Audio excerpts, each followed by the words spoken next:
Dr. Jarnail Singh Anand, Ma'am Maja, Dr. Paneet Jaggi, Dr. Randhir Gautam, Dr. Mukesh Grover, and other associates. We are delighted to be connected to the worthy poets amongst us. Perhaps we could have more enjoyed the recitation of poetry if we were physically present in a gathering and could laud the sweet songs of poets when they were on the stage, but we have to be content with a virtual poetic symposium. The congregation of these poets during this conference will surely add value to our initiative. This session is being chaired by Shri Mukul Kumarji and co-chaired by Professor Kulbhushan Rastan. Let me first introduce Mr. Mukul Kumar. He is a bureaucrat, novelist, and poet. He belongs to the 1997 batch of civil services and Indian Railway Traffic Service officer. He is presently working in New Delhi.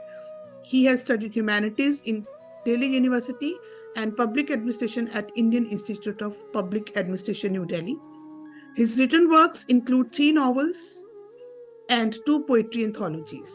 A versatile personality, Mr. Mukul Kumar has been honored with the National Award for Outstanding Service to Indian Railways, Bharat Nirman Award for Literary Excellence, and Purvanchal Gaurav Samman for his contributions to society as a bureaucrat and writer.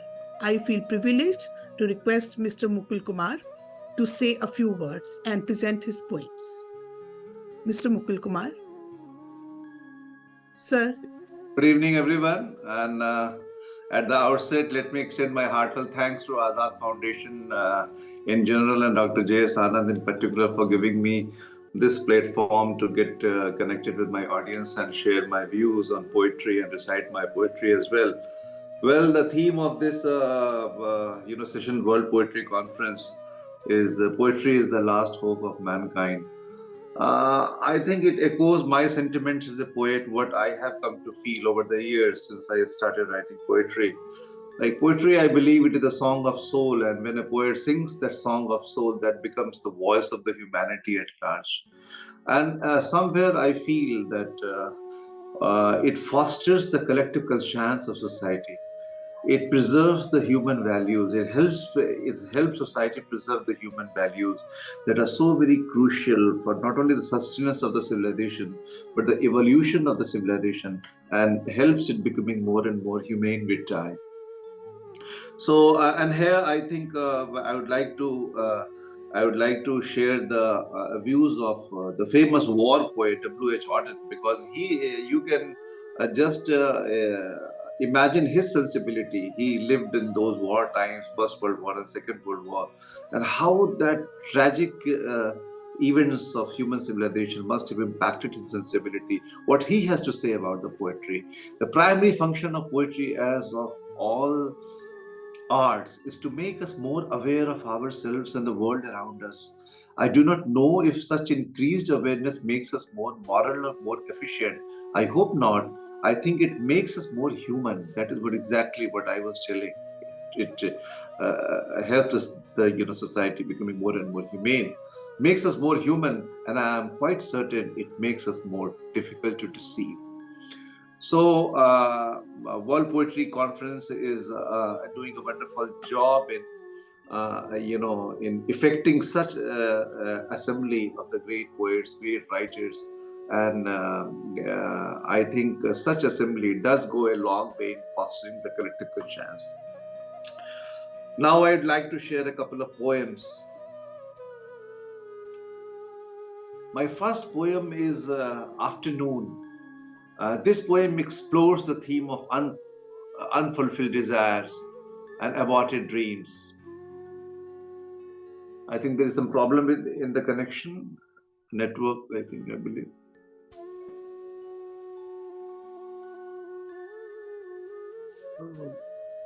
Carry on. Right. Carry on. Am I audible now? Yes. Yes, sir. Yes. So my first poem is titled Afternoon. This poem explores the theme of unfulfilled desires and aborted dreams, and the consequent, despondency that sets in. And over time, this gloom gets etched on the entire existence. And here in this poem, afternoon metamorphoses into a symbol to depict that state of eternal gloom and the consequence and ultimately that sense of doom. So here goes the poem Afternoon. A still, hot afternoon, phlegmatic, yawns melting in the eyes, an inadvertent slumber dulling the senses, a distant bark of a street dog piercing the silence, heightening the stillness. The sun forces itself through the apertures and sits in the shapes myriad and precipitates a translucence, casting a haze on the vision. A canvas is transfigured out of the slumber. A canvas is transfigured out of the slumber, and a silhouette attempts to reach out to fit into a portrait thereon. Now, this afternoon pervades throughout the day. It stays put cozily in my slumberous mind. So, in the afternoon, like how you feel dull, you feel drowsy, and in that slumberous state, I think you are that afternoon evokes in you the sense of unfulfilled desires and aborted dreams. That is how this poem is. And the second poem explores the theme that any creation, any big creation, is seeded in destruction. When I say that, like new order will come into being only when the old order, is dismantled, is demolished. So, and same at times, many a times we are trapped in the status quo and we want to do something else in life, but the present is so deeply entrenched that it doesn't allow you to take that risk and move beyond that comfort zone. So, this is the poem titled Dreaming Anarchy. Dreaming Anarchy, you can just make out from the title itself, Dreaming Anarchy. The debris of a castle heaped in a stately house now weighs heavy. The debris of a castle heaped in a stately house now weighs heavy. It is completely crumbled under the crushing weight of the orders that have closed in. It is completely crumbled under the crushing weight of the orders that have closed in, the grand soulless structures ruled by the faceless czars. The motions of living are slowing. The motions of living are slowing. The felicity for a smile that masks a sigh is falling fragile. The senses now render too senile to disallow the soul its long due rise. Its glimmer, the dusk that is sister to dawn, and the face and feel in a mingle. I am caught up in the eddying currents that are set sweeping within.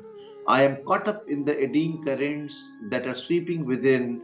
The look and feel, the prelude to a cataclysm. Heaven shows itself through the sky that is split with thunder and lightning. Universe was created with a bang. Universe was created with a bang. I am eagerly waiting for the anarchy that can rebuild my castle. So here I think you are seeing a new dream, and you want to live to dream, and you want the fulfillment of dream, but your present state doesn't allow you to move beyond. So dreaming anarchy is the poem exploring that theme. Thank you. Thank you very much, sir. The two beautiful, evocative poems which really made us aware of the afternoon and the dreamy anarchy. Thank you very much. Now I take the privilege and opportunity to present before you Professor Dr. Kulbhushan Rajdhan. Dr. Kulbhushan Rajdhan is formerly Head Department of English, Dean, Faculty of Arts, Convener, Board of Studies, University of Jammu. His areas of specialization include modern and postmodern American fiction, poetry, drama, comparative literature, critical theory, translation and translation theory, 20th century British novel, poetry and drama. He has produced 13 PhDs and 12 MPhils, and his more than 120 articles have been published in critical anthologies, journals, and periodicals. Besides, he is an avid radio broadcaster and has delivered numerous radio talks besides conducting quiz programs. His is a life member of Osmania University Center of International Programs. After the first anthology titled Halcyonic Bubbles, published in January this year, his second collection, Blossoming Buds, is getting published shortly. I request Dr. Kulbhushan Rajdan to take over the stage. Sir, please. Thank you, madam, so much. My first two published anthologies, first is Halcyonic Bubbles, next is Calliope's Leaves, and the third one is about to get published. That is Blossoming Buds. Thank you so much for this introduction. This evening I have selected a poem from my first anthology. It was written during the climactic phase of the COVID-19 pandemic. I wrote it in 2021 when the situation was apocalyptic, totally grim, what you call it, demonic apocalypse of despair, dejection, and disaster. And people were dying. And there was no space to cremate the dead bodies in the cremation grounds. That was horrible. People waiting with the dead bodies of near and dear ones. And then I felt so depressed. I wrote a poem which I called A Spectacle of Torture, a Monument of Folly. I read out the poem, take hardly 5 minutes. By the waters of the Ganges. Why I wrote this poem? Because I read in the paper that dead bodies were thrown into the Ganges and some were kept on the banks of the river, right under the sand, for vultures and other, for dogs to eat. It was so horrible. I've never seen such an apocalypse, demonic apocalypse of depression, disaster, and demeaning of mankind. Anyway, here's the poem, A Spectacle of Torture, a Monument of Folly. By the waters of the Ganges, I sat down and mused. A deluge of tears welled up in my eyes. A litany of sighs my mind do throng. I repeat, a litany of sighs my mind do throng. Holy Ganges flow softly and slowly till I end my song. O my divine Mother Ganga, emanating of the Shiva's locks, how come this demonic desecration of thy sanctity, thy divinity? The horrifying spectacle transfixed me in horror as I behold corpses of pandemic victims. Adrift thy waves, I'm addressing Mother Ganga. I repeat, as I behold corpses of pandemic victims, adrift thy waves, the rattling bones, the stinking stones, stalking thy banks, the Gorgon virus victims. I repeat, I compare the COVID-19 pandemic to the Gorgon Medusa. We know all what Gorgon Medusa was. The Gorgon virus victims sullying thy sanctity, thy divinity. O Almighty, what do I behold? A nightmare? A horrorscape? Nude dead bodies immersed in the wet sand on the banks, waiting for burial. To be decimated, not cremated, I repeat. What could be more horrible? What could be a more apocalyptic scenario for unfortunate mankind? A nightmare, a horoscope, new dead bodies immersed in the wet sand on the banks waiting for burial. To be decimated, not cremated. As cremation ground spill over with burning fires. What worse tribulation? What greater apostasy can these eyes of mine ever behold? How hideous, how brutal can humans become, resorting to a Faustian travesty. Resorting to a Faustian travesty, the eyes can ever behold. And corpses thrown into rivers, an instrument of torture, a monument of folly. The hell man creates on earth as humans proliferate the pandemic, axiomatic of fools rush in where angels fear to tread. I repeat these lines. Corpses thrown into rivers, an instrument of torture, a monument of folly. The hell man creates on earth, as happens in demonic secular or apocalypse of despair. The hell man creates on earth as humans proliferate the pandemic. Axiomatic of fools Russian were angels there to crush. Bodies of corona COVID victims heaped in sacks, a veritable image of sparagamos. We know why I use this word sparagamos. We know it what it means, coming from the fate of Orpheus. A veritable image of sparagamos stalks the mind. On the wet, sandy shores of Ganga Maya, sudden surges of grief, of melancholy inundate my mind, my psyche. A grisly rodent straddles across the sand, ostensibly looking for the stinking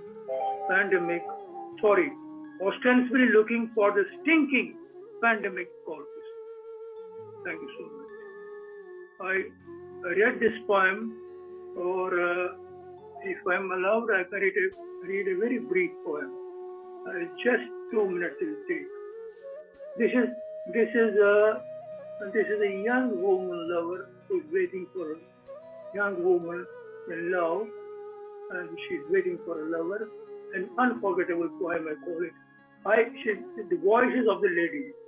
She's pining for a lover who's not coming, and she says, "I fill goblets in the beautiful garden, braid my tresses, weave garlands of fragrant flowers for him who is coming." She's expecting a lover, but he's not coming. I'm a maiden gathering violets. How can I pass these barren days with you so far away? How I adore you and offer you my life full of dreams. Allow me to join you in the dance of gathering rosebuds of light. Forsaken by sleep and rest, these eyes keep gazing at your path. Oh my love, let me behold you once again. Away from you, torn from you, I waste away. Thank you so much. So, Thank you very much, sir. So your poems with brilliant imagery. Thank you so much, sir. It was a privilege and a treat to the ears and the mind. Our guests of honor for today are respected Dr. Ranjit Tripathi and Dr. Dalip Khetarpal, very distinguished poets. I take the privilege of introducing Dr. Ranjit Tripathi, who is working at present as Associate Professor in Odisha State Open University. He is a poet, editor, novelist, and translator. His literary works are published in more than 80 books and journals from the different countries of the world. He has written 5 poetry books and 1 English novel and has translated Mahimandala Gita into English. He has edited more than 11 international books and has received Universal Inspirational Poet Award physically in Africa in an international poetry meet. His interviews have been published in journals and TV from USA, Africa, and India. Sir, the stage is all yours for 5 minutes only. I'm sorry, due to the positive time, I have to say that. Dr. Ranjit Tripathi. Thank you very much. I extend my hearty thanks to Dr. Jarna Leshanand for inviting me to this poetry conference. Actually, I am away from the city and now I am in a village, so I am enjoying the beautiful nature here. I will not take much of your time. I will read my poem. The poem is "We Are Leaves of a Tree."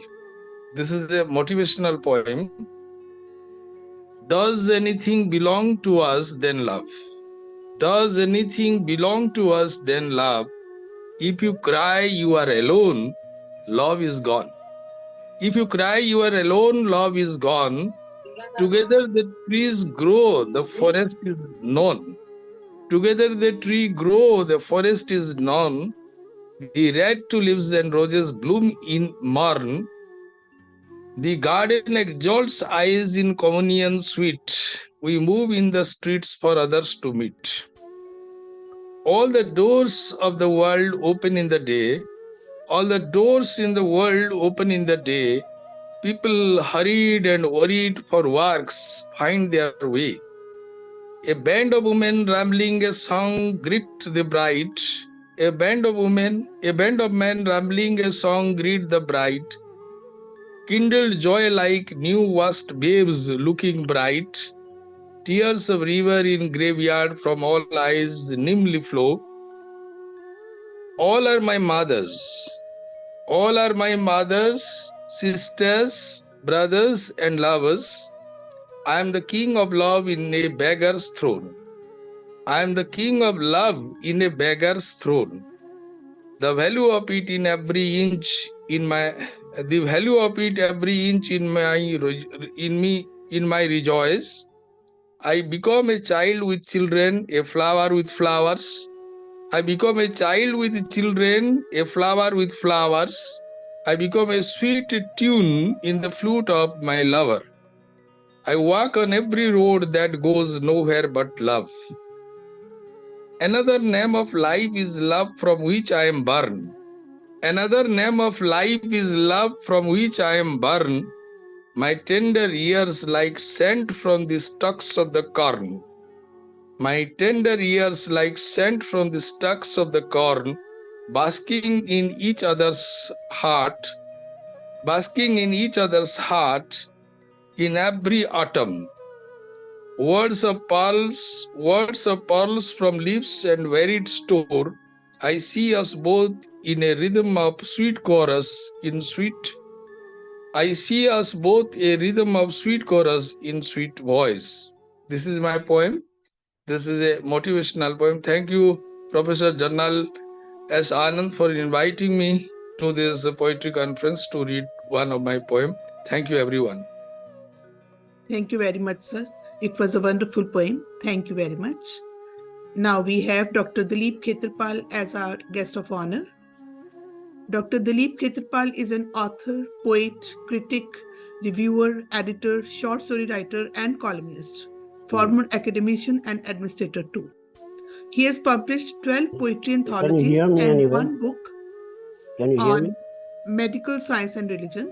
He started a new genre of poetry by subtly synthesizing science and human experience, entailing medical science.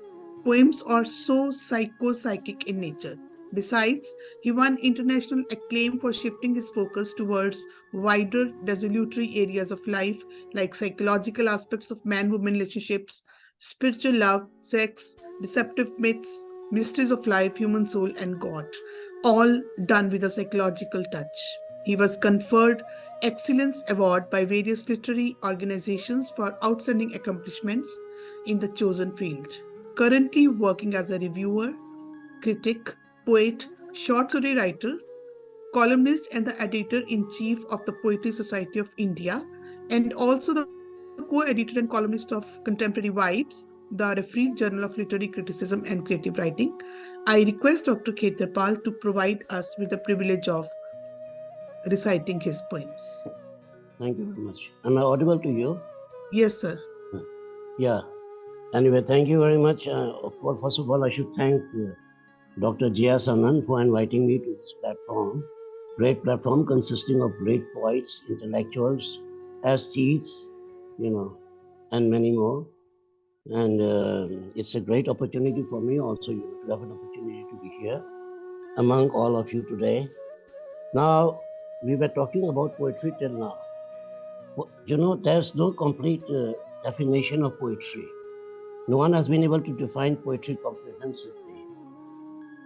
Basically, it's just a heightened form of ordinary speech and nothing else, But then, for me, poetry is a metaphor. So there is no complete definition of poetry. Anyway, I have tried my hand, at a new genre of writing. That is, I have combined various sciences in art. Because for me, there is no difference between art and science. Art, for me, is the science of feeling, and science is the art of knowing. We must know to be able to do, but we must also feel to know what to do. That way, art becomes cognitive action, active cognition, and science, cognitive action.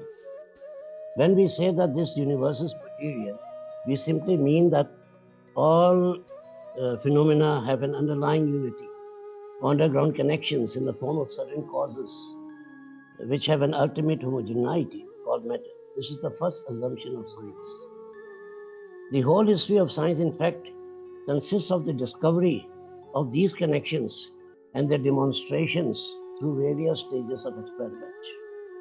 It is with this end in view that I've combined various sciences, with art. So basically my focus, being a psychology student, focuses on subconscious mind also. I write poems on subconsciousness, on unconsciousness, and various psychological aspects. So to recite, my first poem, I have taken two terms from physics: implosion, explosion. Explosion, we all know.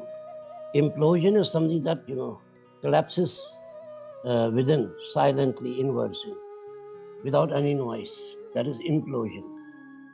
So these are the two terms from physics, but I have related this to human experience. For example, a man working in an office, snubbed by his boss for no reason, unnecessarily. He won't react. If he reacts, he'll be harmed. He may lose his job also. So what he would then do, because having no alternative, he would implode from within, he'd collapse from within. Nothing else, and which is very dangerous for mental and physical health. Psychosomatic damages are caused there. Whereas in explosion, only physical damages are caused. So something that causes greater damages, are not noticed by this world. And I want to draw the attention of this world, this aspect, of the damages. That is implosion. So I'm now going to recite the poem. Explosion is common and tangible, so perceptible.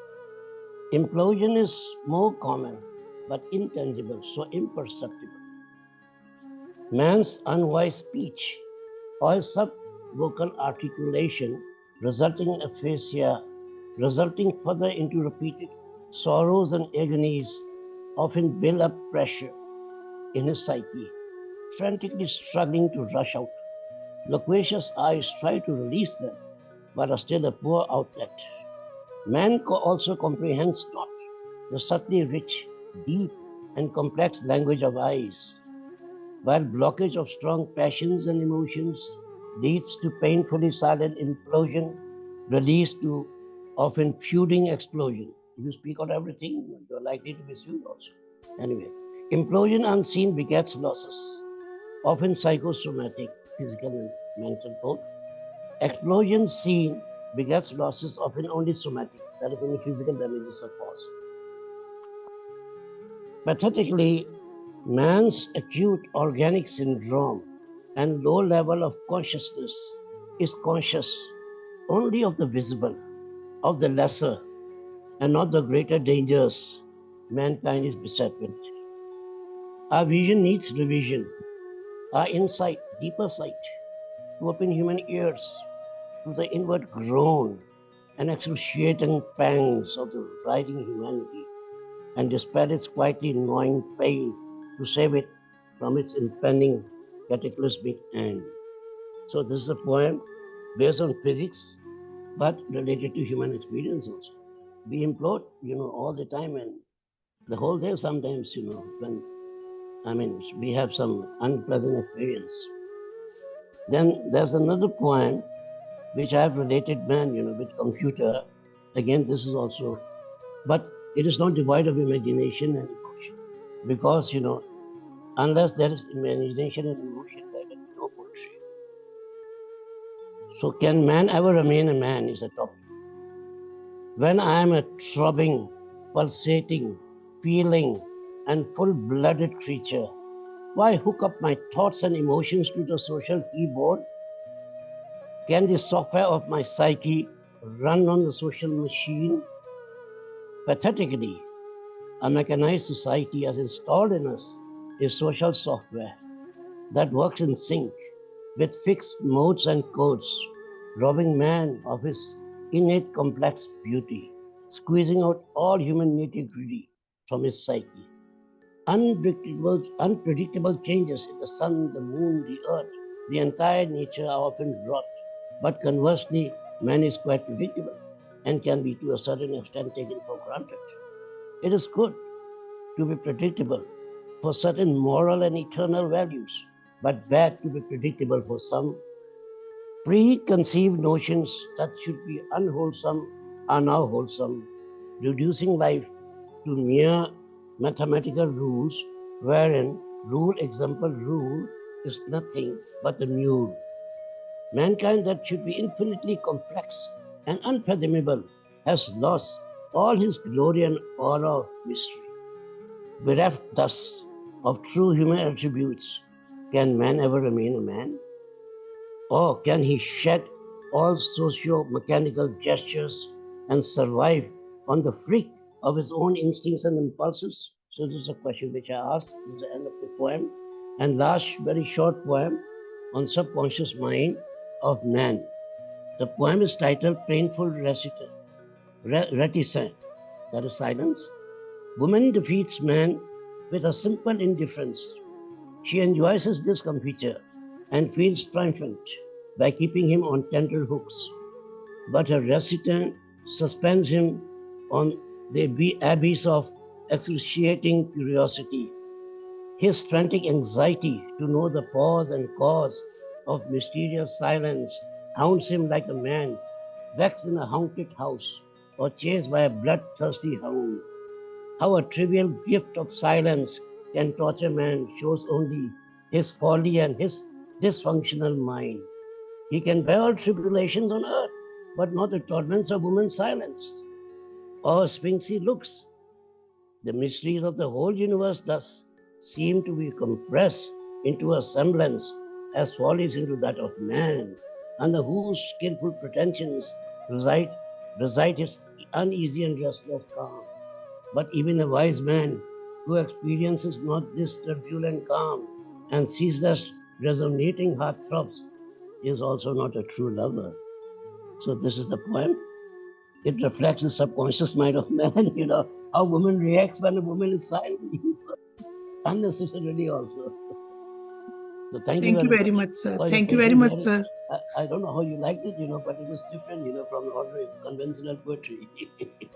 Thank you very much, sir, for this beautiful rendition. And of course, Madam, instead of may science I- fiction, Madam, I want Yes. to speak.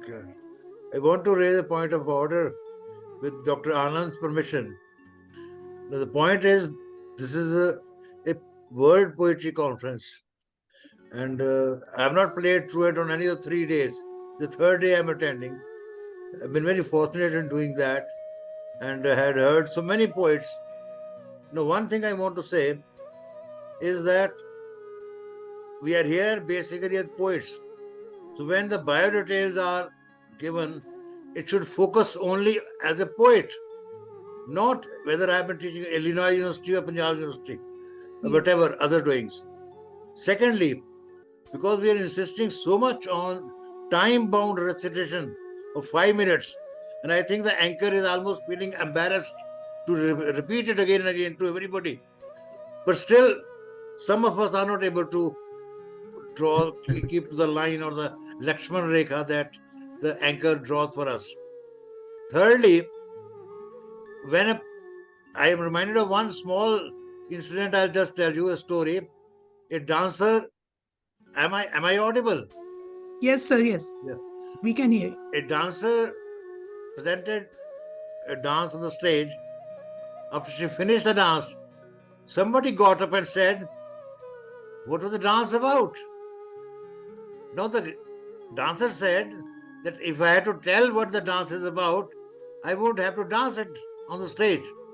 So the point I'm making is that a poem is a poem and it should speak for itself.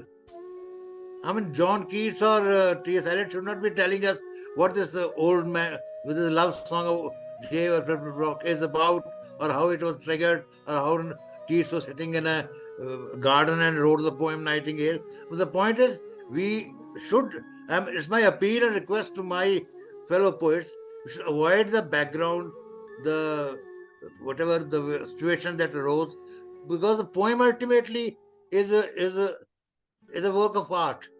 It is separate, apart. A poem has what Joyce calls the whatness, which no other thing can be what that poem is.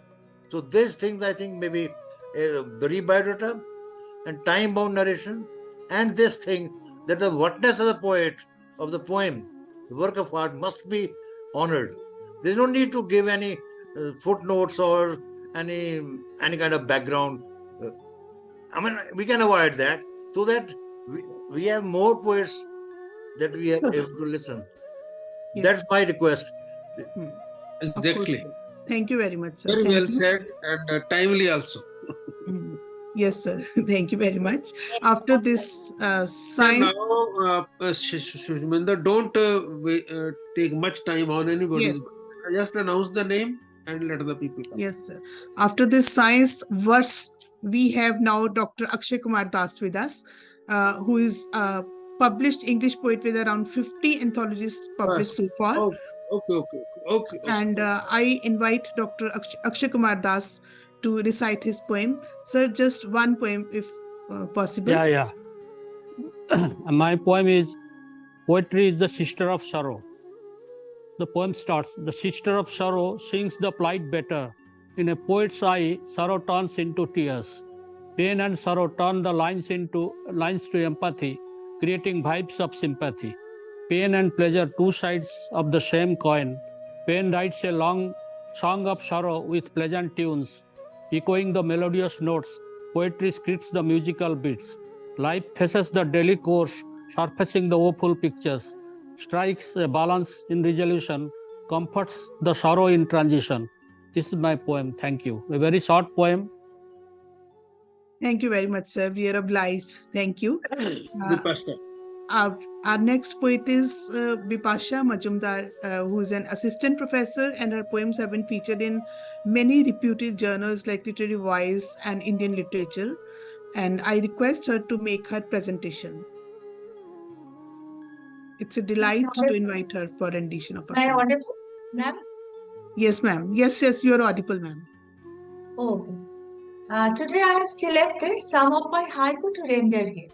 The first one goes like this. Crossing the border, two coffined hands come out to embrace me. The next one.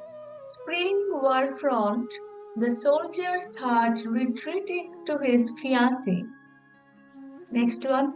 Frozen noon, the soldier's sun sketches a robin. Next one. Air raid, a mom to be writhing in labor pain. Next one. Bleached branches, I live under the shadow of war. The last one. Night sky, war orphans wailing, hides the stars. All these haiku are themed on war. I think these haiku are relevant Thank you. here. Thank you. Thank you very much, ma'am. Really, brevity was the essence of all the poems. Thank you so much. We have Iralive Yumutkan Polutovna with us, and she's an international poet, writer, publicist, and translator, and has been awarded the medal Icon of Peace of the Institute of Peace in Nigeria. And she has been the ambassador of the International Academy of Ethics, participant of more than 80 almanacs of world literature. I request her to present her poem. Hello, ma'am. Are you there? She had missed her previous session. Yes, sir. So maybe I don't know whether or not. Let's move on. If she comes, we can call her again. If she Forgive comes. me, Okay. Ma'am. my inimitable ones. Yeah. Please go Please ahead. forgive me. Go ahead. Your poetry. Forgive me. It's all right. Forgive me, my inimitable ones. Please forgive me. I won't deny love. Dearly beloved, you see. Don't be offended, honey. I don't want to be apart. It was a misunderstanding. Don't take it to heart. Rivers don't flow backward. Be the cure for the ailment. You are my fourth lover. Let's bring love back. Stop war. Stop fighting. Don't orphan children. Stop fighting. Don't make a woman widow. The earth was bombed and stained with blood. Do not exterminate the human race. Stop fighting. Don't light a stormy fire. Don't think about loveliness, dream sadness, animals, innocence, massacres. Do not disturb or harm nature. Stop the war. Poverty has spread. The number of homeless people has increased. The baby future is in doubt. Homeland cloud fled and suffered. Thank you very much. Thank you so much. Thank you. Thank you. Thank you so much, ma'am. Really, poetry is the last hope of humanity. Thank you so much. Your poem proves. Now, coming to the guest poets, we have Professor Manjeet Rathi with us. And she's a professor in the Department of English, Maharishi Dayanand University, Rohtak. And she's editor of research journal, MBU Research Journal, Arts. Her published books include Women, Media and Society. And in Hindi also, she have 3 collections of poems entitled Jab Koi Dastak Deta Hai, Boond Boond Shabd or Sunori Nani. I invite her for her rendition. Professor Manjeet Rathi. Thank you so much. Can you hear me? Yes, ma'am. Oh, thank you. Thank you so much. At the outset, my gratitude to Azad Foundation and Dr. Janrail Singh Anand. I'm deeply indebted. I quickly come to my poem. I have just 2 very short poems. My first poem is entitled The Strength of Poetry. Howsoever bereaved, may poetry float. Howsoever bereaved, may poetry float in its own somber sea of agony and loss. Yet, as it knocks on the sultry door of our fragile, fragmented, fevered soul, every sorrow somehow seems to revive.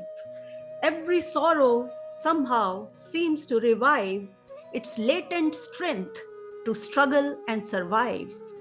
Even a decrepit word displays the knack.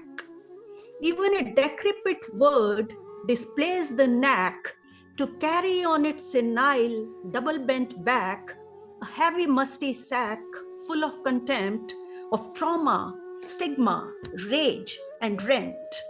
Words consigned to ashes rise from the tomb.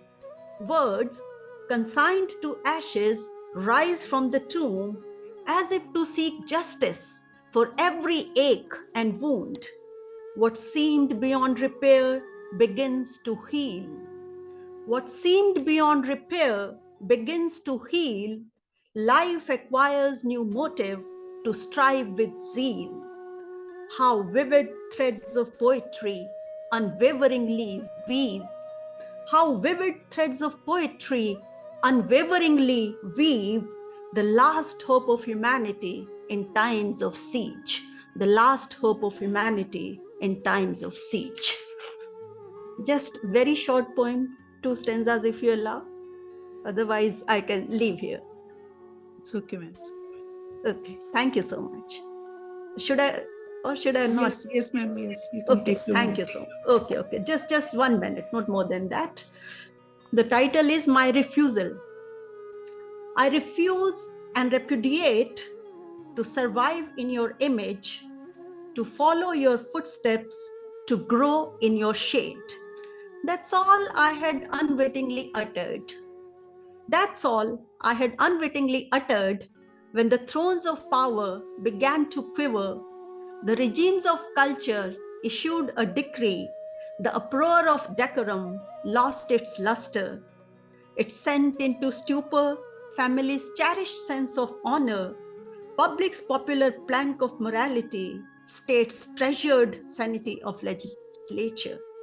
I had hardly ever imagined my slight act of resistance carried within its womb such potent seed of strength. Thank you so much. Thank you so much, Thank you very much. Azad Foundation, and I'm really honored to be a part of this conference. Thank you. Thank you, ma'am. Rather, it's our honor to listen to you. Thank you very much. Our next part is Dr. Tamali Nyogi, who's an assistant professor of English, Gushkara College, West Bengal. Her book, V.S. Naipaul, Dark and Comic Vision, is published by Author Press, and she's the associate editor of the Anthology of Ethical Poetry, a venture of International Academy of Ethics. In an academic career spanning 2 decades, Dr. Nyogi has published short stories also in Tales of Our Times and Lapis Lazuli. Her poems are published in different internationally reputed magazines and newspapers. And Dr. Tamali, let's have the pleasure of the beautiful verses by you.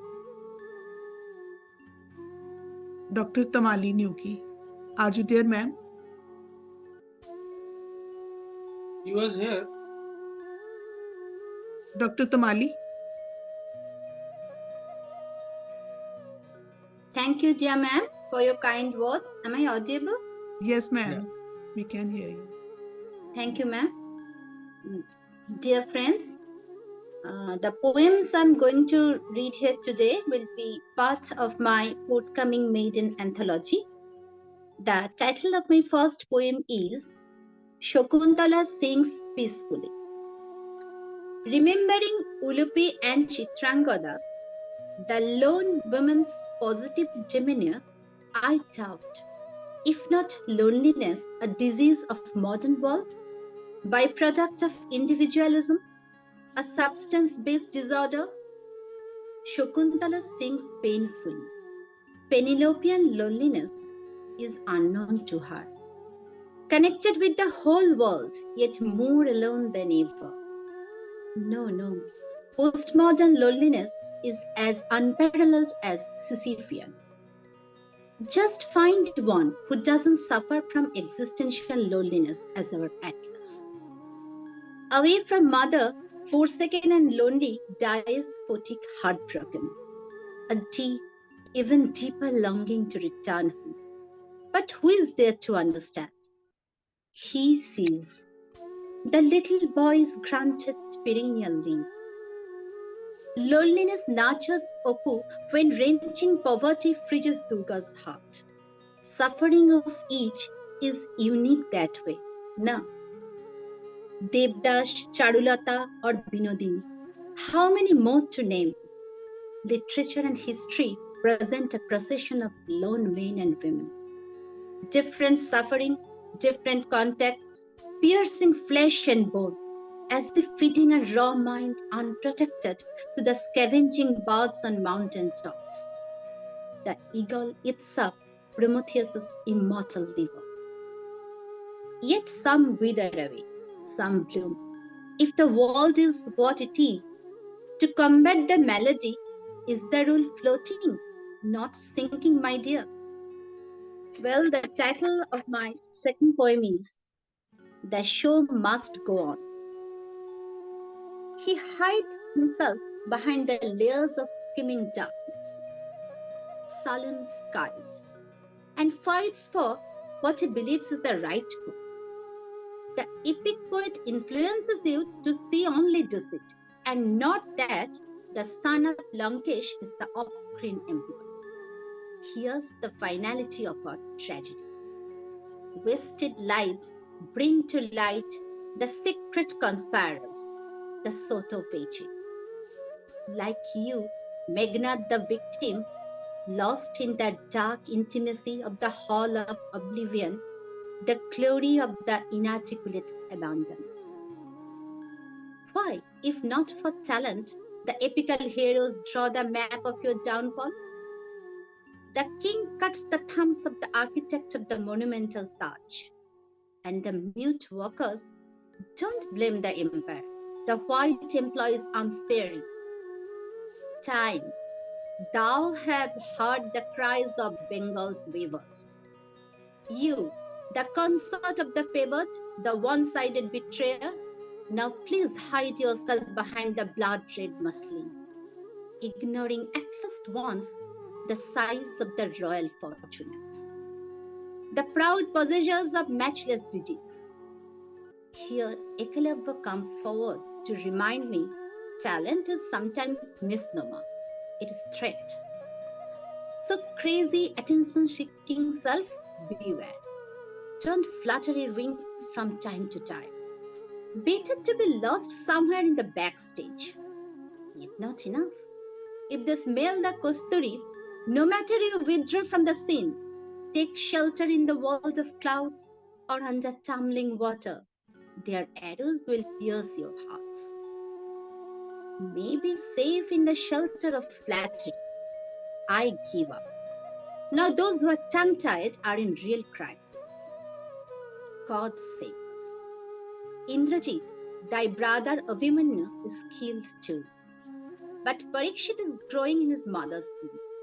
Audience, relax, wait for none, for the show must go on. Thank you. My Thank you. sincere thanks goes to the organizers, Dr. Janil Singh Anansa, Dr. Maya Hemant Sakulis, Molly Ma'am, and all the luminaries associated with IAE, and my poet friends for bearing with me. Thank you. Thank you very much, Dr. Tamoli. The beautiful poems we have heard, The Show Must Go On, and Shakuntala. Thank you so much. Our next poet is Dr. Saranya Francis. She's a multilingual poet, English lecturer, life skills trainer, faculty facilitator, women empowerment activist, and educationalist. She edited Antargata in 2020, co-edited Conference 1 and 2 Anthology of Collaborative Poetry. Besides, she is the curator of the monthly poetry open mic of Bangalore Poetry Circle. Her poems are published in several esteemed anthologies across the globe, such as Destined Literate Canada, Limca Book of Records, Entrant, etc., etc.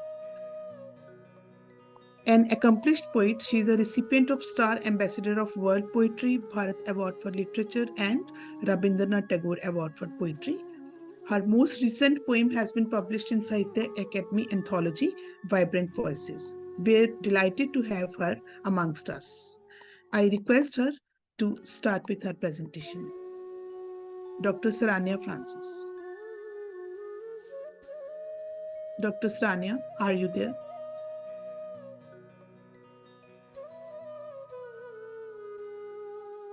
Dr. Saranya Francis?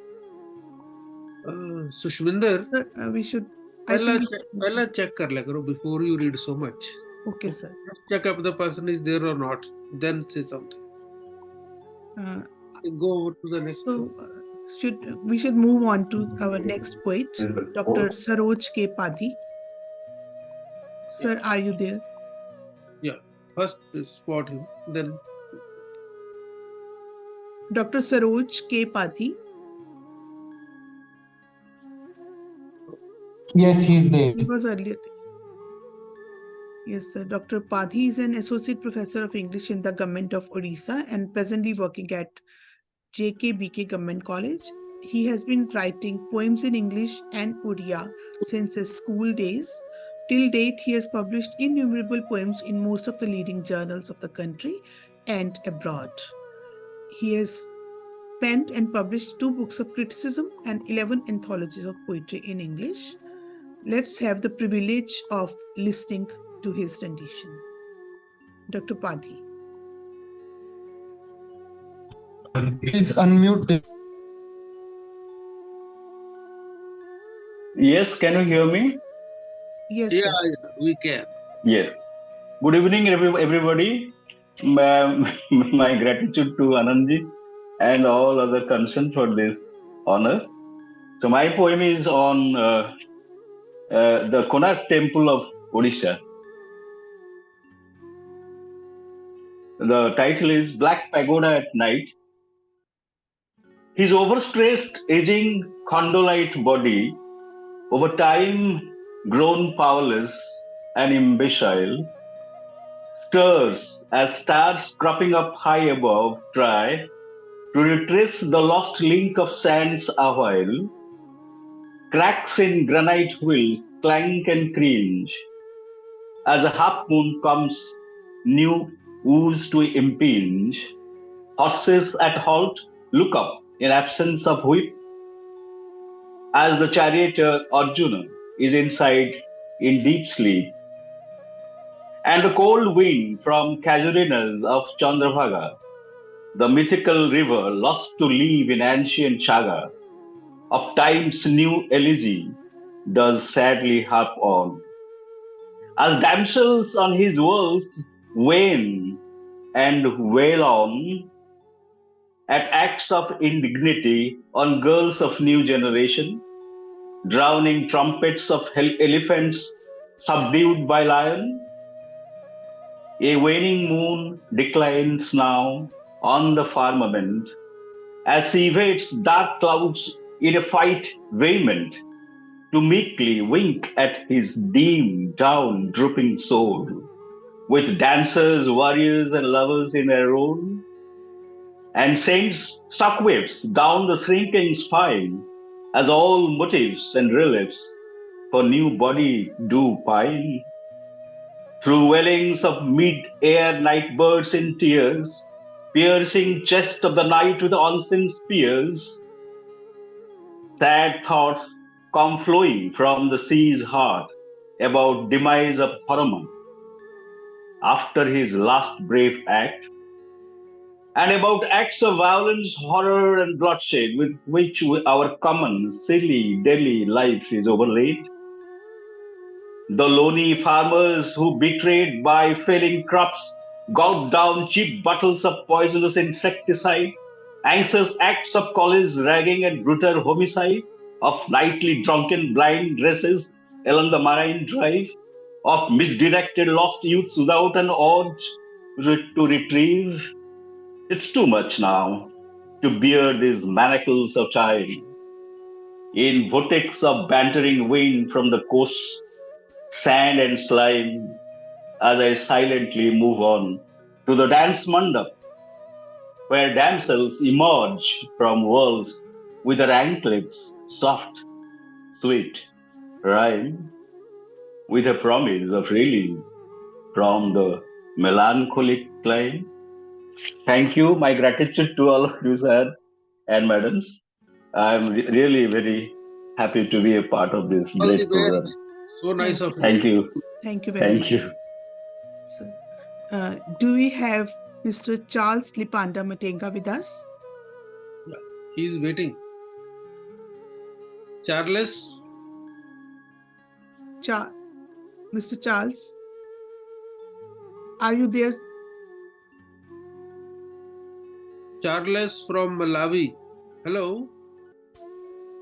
Hello, Charles, sir, are you there? From Malawi? I think he is not there. He was waiting for all time.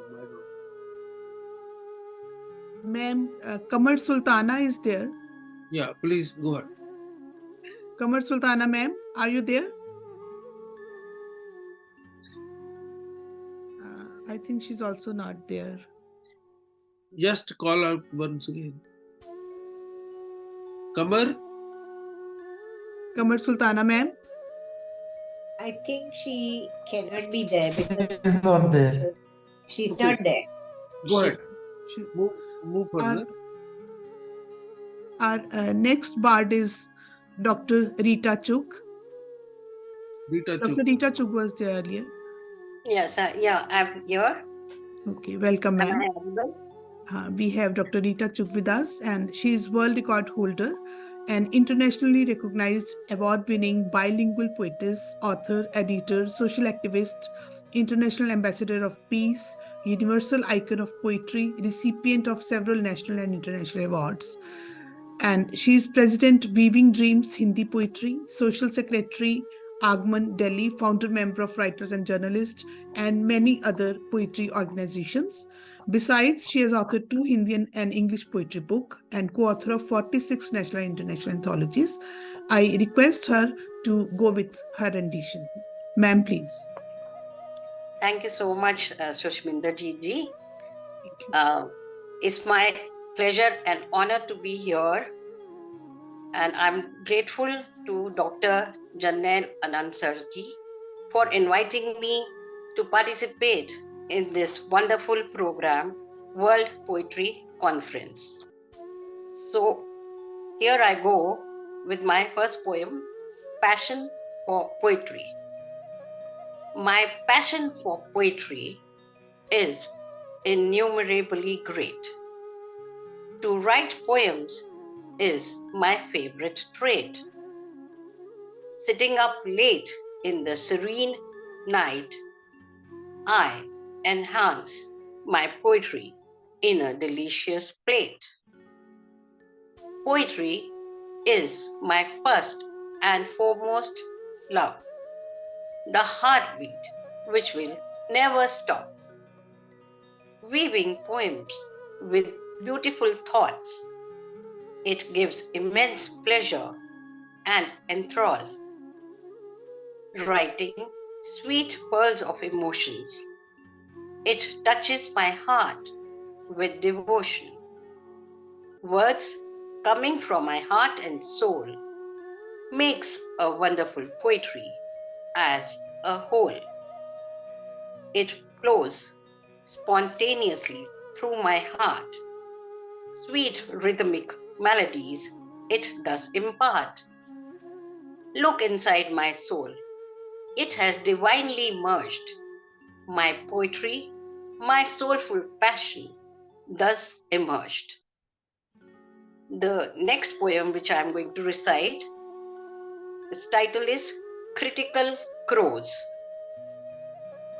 Critical crows don't like anyone else to grow, thinking their work to be the best. Others' art is a junk and needs a test. With the envious mind, they mock at others and criticize, poking nose and meddling with their work, trying to subdue them, laughing with mirth.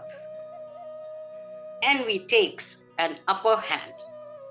For the rise of others, they could not stand.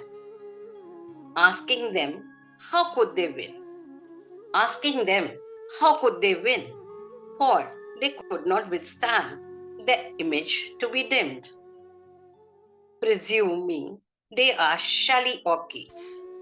Presuming they are Shelley or Keats, none other with them can compete. Spitting venom on others' rise, for they could not soar and lift up high. The critical crows are always on the go. The critical crows are always on the go. With their caw and craw, they want others to mold. Pinpointing others' work with satirical remarks, they believe they have the supreme superlative power. Let healthy criticism be on the go. Let healthy criticism be on the go. Pleasing and supportive, let it flow. Identify their faults and let them know. Identify their faults and let them know. Be kind and suggestive. Let everyone grow. Thank you. Thank you so much. I'm honored to be here. Thank you.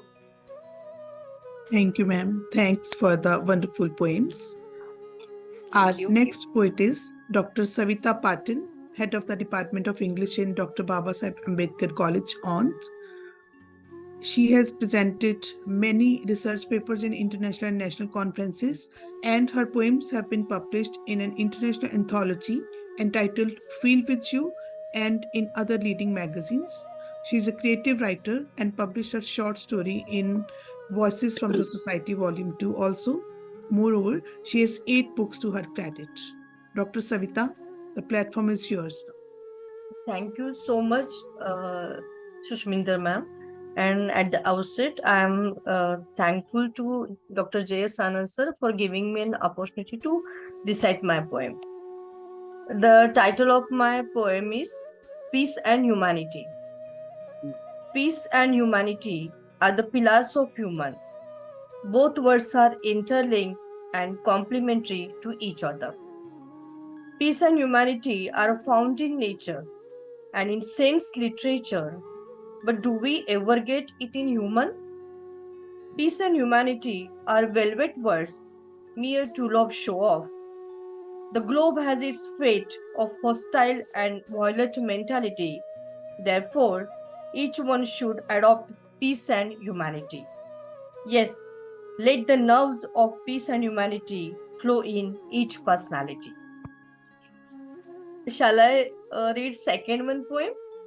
Just ma'am, for 2 minutes you can. Otherwise, then I'm okay with this one also. Thank you, ma'am. Thank you so much. Thank you. It was a wonderful poem for today's time with peace and humanity. Our next poet is, we have Dr. Renu Gupta with us, who have joined us from such a distant place at such an early hour. She's a lyre-loving person who considers herself a lifelong learner. Yes. Thank you, Sushminder. My warm greetings. Ask her to. Ma'am, yes. I think you have joined from systems. That's why the voice is echoing. Yes. Am I audible? Yes, ma'am, you're audible. It's better if you recite one poem. I'll be reciting one poem only. Thank you so Yes. much. My warm greetings to all viewers, all fellow poets, and my sincere gratitude to Dr. Anand and his wonderful team and Sushminder, you, for providing me this platform. And today, I'm reciting my poem from USA. And the title of my poem is Hope. So it goes like this. I keep on treading the path of life. I keep on treading the path of life, sometimes unaware of where it leads. The sights around keep me engrossed with some beautiful and some not so, with some bringing smiles, and other tears. Heart shudders, eyes cry, seeing the horrific dance of anger, hatred, intolerance, and violence around. Blowing up of innocent lives, and living cities. Mind questions. For how long? This bloody game will go on. Will there be no end? Will there be no end to this horrific dance? But then I see a shiny glimmer on the horizon.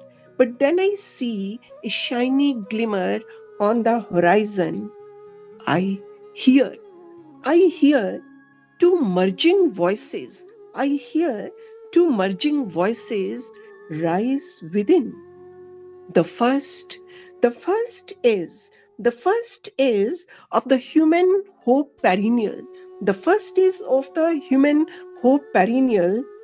second is of the power of the pen. And heart finds solace, and hopes within, for the dawn of love and peace. Thank you, all of you. Thank you very much, ma'am. Thank you. It was a pleasure altogether. Thank you. Please call Charles. I think he's in. Charles. Mr. Charles, are you there? Sir, I don't. He was trying. Okay. I'm here. Yeah, he's there. Yes. Let him. We have Charles Lipanda Metanga with us, and he's a published poet, writer, author of Our Voice is Our Catalyst anthology. Yes, hello. Yes. Yes, he's the first poet to perform United Nations Day commemoration on 31st October 2023. Mr. Charles, may we have the pleasure of listening to your rendition? Yeah, are you able to hear me? Yes, please. All right. It's my privilege and a great honor for inviting me here today to this great event. I'm Charles. I was born and raised an orphan, and currently I'm a refugee in Zalega refugee camp, Malawi. So without wasting of your time, I'm just going to perform one poem because I'm a performer. I'm also a poet and a writer. So, and here it goes. Waves of the sea. I am a poet, no pen and paper. Words rip on lips like soft winds. Valiant voice rustles me to speak for the orphans whose blood flows with the viscosity of the fluids. Our flag is dying for her failed to protect our mother Congo. We brought war instead of peace. When will you stop grinding and crushing us? We are spices in the mortar. How long this bloodshed be swimming the tunnel? We are refugees with no shelters. The rhythm of hymns sang basalts for the guns have killed us in the wild refuge. A wave of nostalgia ringing, reflecting, appealing. When our parents were alive, would sleep on a mat no night. I don't want war. I want peace. We want peace. We want a world of peace. I smell the scent of air in the petunia of grapes. For our bodies we rotted and ululated for being penurious on the waves of the sea. Yeah, thanks so much. Thanks so much. Thank you. Thank you. Such a heartfelt rendition. Thank you so much. Yeah. It's a pleasure. Thanks so much. Do we have Ma'am Vijayalakshmi Potu with us? Dr. You mean? Vijayalakshmi Potu. Are you there, ma'am? Hello, ma'am. Can you hear me? Yes. Hello. Yes, ma'am. Welcome, ma'am. Good Hello. evening. Hello, everyone. Vijayalakshmi Potu is a promising bilingual writer in English and Telugu, and she has been working as content writer and editor also. Ma'am, may we have the pleasure of listening to your poem? Thank you very much, ma'am. Thank you. Is it audible? Can you hear me? Yes, ma'am. Okay. This poem was written during Corona time while contemplating the causes of the complexities of life. Naturally, I turned towards divinity. Hello, can you hear me, ma'am? Yes, ma'am. You're perfectly audible. Yes, ma'am. The poem, I'm starting the poem now. Let me hold your hand tightly. Let me hold your hand tightly to traverse through these dark caves, caves of darkness of unawareness. Unawareness of the aftermath of ruthless destruction of fellow humans of a different race, region, religion, or meeker gender. The gender which nurtures to ruthless, dastard atrocities. Let me hold your hand tightly, tightly to travel to a land of brightness. Brightness of awareness, awareness of the supreme truth, truth that preaches, truth that disciplines, truth that manifests, that peace begets peace and hate begets hate. Let me hold your hand tightly to wander in this world blithely, my mother divine. Thank you. Thank you very much, ma'am. Thank you. Thank you very much, Doctor. You again took us to the Corona time. Thank you so much. Thank you, it was ma'am. wonderful, ma'am.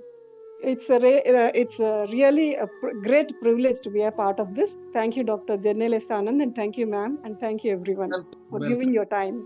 Thank you. Thank you, ma'am. Reading and writing poetry allows us to explore what lies beyond these limits, to remind ourselves that language is not just something we learn, it's something we actively take part in making. Poetry is what in a poem makes us laugh, cry, prickle, be silent, makes our toenails twinkle, makes us want to do this or that or nothing, makes us know that we are alone in the unknown world and our bliss and suffering is forever shared and forever all our own. The poet is the priest of the invisible. The execution of these verses was truly a treat to the ears and through the auditory sense to the mind and the soul. And that takes us to our third session for today, and for which I hand over the podium to Dr. Shalini Jadhav. She is an avid poet, writer, humanitarian, ambassador of peace, and Professor Dr. Shalini Jadhav holds a PhD in post-colonial literature and MPhil in English language teaching from the University of Rajasthan. She has written scholarly research articles for various national and international refereed journals and edited volumes, and she has authored and edited 11 books till now. Besides being a recipient of Savitribai Phule Excellence Award 2023, Dr. APJ Abdul Kalam Award 2023, she has also received Acharya Mahavir Prasad Dwivedi Award. Dr. Shalini Jadhav. Please. The podium is yours now. Thank you, Shushminder ma'am. First of all, my hearty greetings, warm greetings to all intellectuals, poets, and writers present here from distinctive geographic zones for the gala success of this WPC conference, which is the fifth one. And as we have varied themes here in context of poetry, I would just like to brief a little bit about poetry. And first of all, I would like to express my heartfelt gratitude to Sir Janil sir for giving me this chance to connect with all these excellent poets and writers today. So let us begin the last session of the conference with these lines. Poems full of life, living truth told, inspire people to lead on the journey of life. Poems born of mind, breathed out, filled in aura with ooze, the witness of infinite loneliness. Poems engrave all subjects from love and harmony, war, nature, and humanity, gives meaningful new dimensions. Poems awaken insight, touch the unseen, underline deeply, emerge as a loud voice, and no doubt, poems pouring out protoplasm flow like mountain river, liberate from worldly nooses, solve the troubles of the mind. So here I welcome each and everybody present again, and with the permission of chair and co-chair of the session and guests of honor, I would like to start the session with welcoming our chair Ibrahim Hunzo, who is a Canadian Bosnian poet and writer. He is author of 38 published books in Nalini, English. please check he's there. Just Okay, sir. About his name. Mr. Hon, just speak out his name if he's there. Ibrahim Hunzo, sir, are you there? Yes, he is there. I'm here. Yes, Ibrahim, sir. Please go ahead. Do you hear me? Yes, welcome, sir. Welcome at WPC. Ibrahim Hunzo, sir, is a Canadian and Bosnian writer and poet. He has authored 38 books in English and Serbo language. He has represented in more than 60 world anthologies, and there is a big list to talk about that in how many languages his poems have been translated till now. And he has participated in various literary conferences at various places. So I would like to welcome sir at the platform to recite a poem for us. Ibrahim, sir. Good evening, everybody. I'm glad I'm with you this evening. I will read two poems. First one is To Nature or Not. Hector's mother Hecuba gave birth to 19 sons and several beautiful daughters, and she was the luckiest woman. Her happiness was short-lived. Troy was destroyed, and Hecuba became the unlikeliest woman. Hecuba, Odysseus' slave, settled in history. There has always been someone to ruin the universe in me, and I could never connect all the bright points on the earth-wounded skin. Does this day hurt you in my heart? And does my heart hurt you on this day, on which some new Troy is burning in the name of the creator of worlds? He, the creator, is powerlessly silent in some faraway corner of the universe, waiting for a man to nurture a man according to his standards. If we never meet, do not regret it. It is not a result of any man conspiracy. It is a sign the roads between our races have been destroyed by the god of war. They do not believe in sin. They do not believe it that power is not forever. But Hecuba would again give birth to 19 sons and several beautiful daughters, and believe that she would save Troy. And the second one, Trinity. I was born on stone under the star below which does not grow poisonous herbs. Poison has always been brought from the west and the east. They sit below the stars, under which it easily grows and turns into heather. By nationality, I am a man. My citizenship is earthling, and faith, love. I live and leave no trace which others will follow. They all have clues that blindly flow. It is mine not to stray from my path and to go back under the stone, under the star below which no toxin grove. Only words will remain behind me, man, earthling, love, as a holy trinity, conceived, feed and died with me and in me. Thank you very much for this opportunity. Thank you, sir. Thanks a lot. These poems have really sparked the sensibility and sensitivity within us. So now I would like to go for the next co-chair of today's session. I think Dr. Muthu is not present. Dr. Muthu? I did not find him, sir. Dr. Muthu? He's from Nigeria. Dr. Muthu, are you here? Dr. Muthu, are you here? No, he is not there. Yeah, he's not there. Please go ahead. We can. Okay, sir. Go So ahead, now I would like to invite our guest of honor, Ravi Ranganathan, sir. Ravi Ranganathan, sir, is a writer, poet, and critic. Please check he's there. Yes, sir. Ravi, yes, I'm sir, there. I'm there. Okay, okay. Go ahead. Yes. Ravi Ranganathan sir is a writer, poet, and critic. He is also retired banker settled in Chennai. He has, to his credit, 3 books of poems, and he has won many awards for his poetry, including recognition in Poesis Award for Excellence, Sahitya Gaurav Award by Literary Cosmos Society, and then there are many more.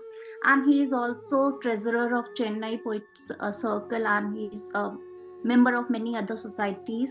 So I would like to invite sir to read his poetry for us. Thank you, Dr. Shalini Yadav. I'm so delighted to be a part of this WPC 5. I will recite 2 short poems. First is titled A Summer's Farewell Tale. Just a touch of sunshine on tender leaves, and the tree smiles. White doves whisper notes, a twitter so familiar to my ears. Anecdotes of childhood days, even as the heart grieves. Just a tender rustling sigh of parting breeze when they sail to caress the distant hills, moving on and on to wherever God wills, even as they wave, taking leave of trees. Just a summer's declining shine on fallen twigs, wishing it a brief reverie and a sweet repose, a rejuvenated birth after the seasonal throes, when the spring would pump life into the sprigs. Just a tired summer hides for a period of prose. As the season switches, last traces of scorch are erased. Autumn entwines the environ. Yellow is showcased. Nature will reveal a new summer in its next dispose. The second poem is Balancer, the art of balancing. Sometimes, when sitting with the sunset, I feel I would never be able to write again. Darkness everywhere seems to be the refrain. And then there is that beautiful sunrise. Sometimes, when sifting with my travails, I feel life has become so dreary and uneasy, and there is no way I can take it easy. But then there is my innate strength. Sometimes, when lighting a lamp, I feel why there is this darkness, covering the blind terrain with stillness. But then there is the inner light. Sometimes, When drifting with my thoughts, I feel, where's life's work balance? I cannot find meaning with the nonchalance, but then there is that ease with truth. Thank you so much for giving me this opportunity. Thanks a lot, sir. Both the poems are very beautiful. One is talking about life philosophy, and other is explaining and means nature is expressed in a such beautiful way in the first poem that we are all mesmerized by these. Thank you once again. Thank you very much. Now I would like to invite our next guest of honor, Dr. Deshbir Sharma. Sir is present here, as I have already seen. So, Yes, Dr. Deshbir Sharma can you hear me? taught as a lecturer in English at DAV College, Jalandhar. He has also taught in Government College, Hoshiarpur, and he retired from there as principal. And after that, he has been taken into the poetry thing for pouring out his intense feelings and perceptions. And this is really wonderful to know that he has written nearly 170 articles which have been published in English newspapers, very good and reputed one, Daily Post, Deccan Herald, the Tribune, Daily World, and others over the last 12 years. So I invite Sir to read his poems here for us.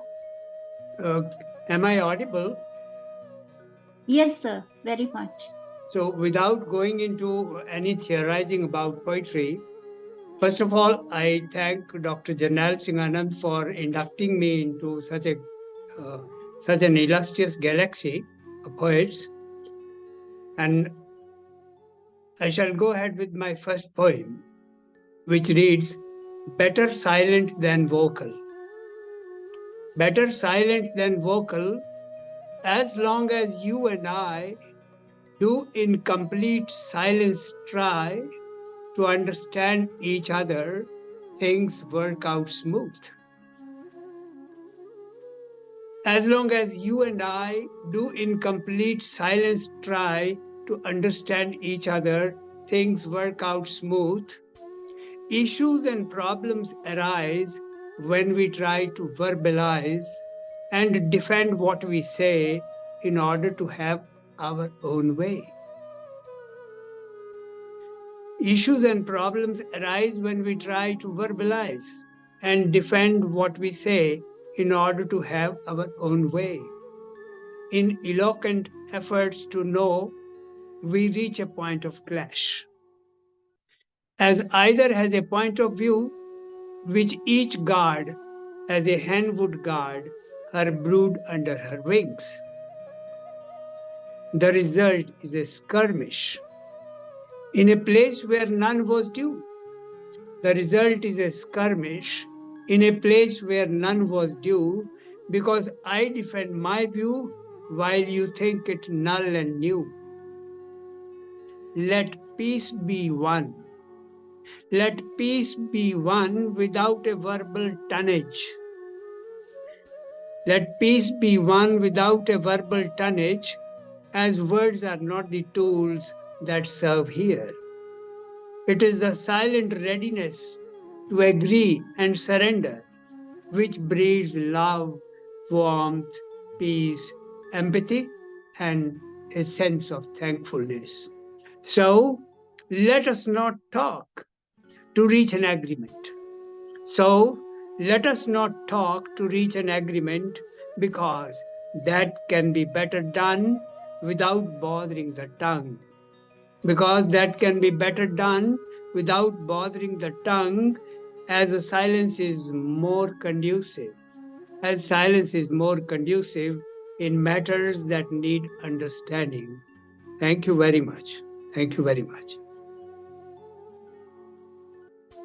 Thanks a lot, sir. These are wonderful poems recited by you. Dr. Janil Muthu sir is here. Shall we invite him now? Carlos, whom? Dr. Muthu, chair of today's session. If he is there, you can just announce his name. Otherwise, go ahead. Okay, he's here. Dr. Muthu, are you able to listen me? I can hear you clearly. Yes, yes. Okay. So I would like to invite our co-chair, Dr. Muthu Olaway, who is an educationist, freelance journalist, author and editor. He is also called as the Jungle Poet, and he is internationally award-winning poet.